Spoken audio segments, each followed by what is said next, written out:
cooling center in Prince George's County this morning with a story with the important signs to watch out for when you're dealing with this heat. And Randy, this summer has already been bad with so many days of high temperatures in a row. Yeah, Wisdom, Annie, you know, this heat and humidity mixture, it can be brutal, unfortunately also proven to be deadly. So far this year, 6 people have died in the state of Maryland from heat-related illnesses.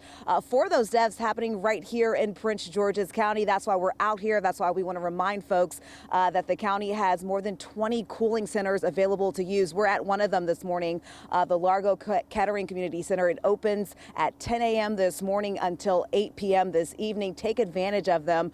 By the way, we've been looking at information from the Maryland Health Department about signs and symptoms to watch out for when it comes to these types of heat-related illnesses, heat exhaustion and heat stroke. So let's walk you through heat exhaustion, dehydration, cool, pale or flushed skin, muscle cramps and nausea. They're all signs of heat exhaustion. If you experience any of these symptoms, you need to drink fluids and find shade immediately. Now, the more serious concern here is going to be heat stroke. Those warning signs include a body temperature over 105 degrees, dry red skin, shallow breathing, disorientation, and delirium. Now, if you're experiencing this or you see someone else you think might be experiencing this, you want to immediately call 911. If you are going to be outside today, here's what you need to do to make sure you're avoiding exposing yourself to too much heat here. Make sure you're drinking plenty of fluids, avoid alcohol and caffeine, wear loose-fitting, lightweight, and light-colored clothing.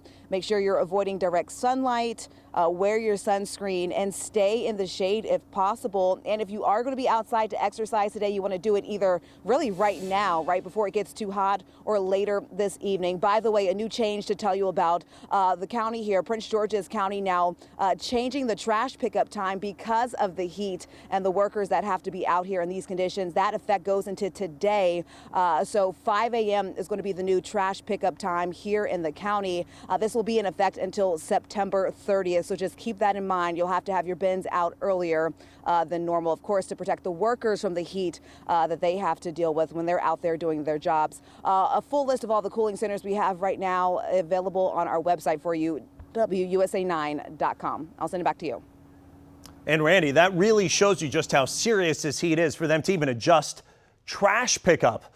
You know, the counties are even getting the act here to keep their workers safe. So make sure you keep yourself safe. This is serious business, folks. 11 a.m. to 8 p.m. an excessive heat warning is in effect. We have a weather impact alert, not only for today for the heat, but for tomorrow as well. And then Wednesday for showers and thunderstorms, some of those strong. Excessive heat for today, going to feel as hot as 112. Actual temperatures probably up to about 100. So it's time to, as Randy was talking about, take those heat precautions. 11 a.m. to 8 p.m. Again, the main timing here. First, the heat. Actual temperature around 100 today. We actually broke a record over at Reagan National of 101. That was our record high yesterday. The old record was 100. Looks like we could maybe stand a chance of doing that again for today. Feels like temperatures of 110 plus. And then we could see some isolated gusty storms to go with this. This area in lighter red that you see here, that's an excessive heat warning. And then the darker red and also the lighter red, that's going to be your excessive heat watch. That's in effect for tomorrow for the same time frame. So not a whole lot of change in this pattern, at least for now.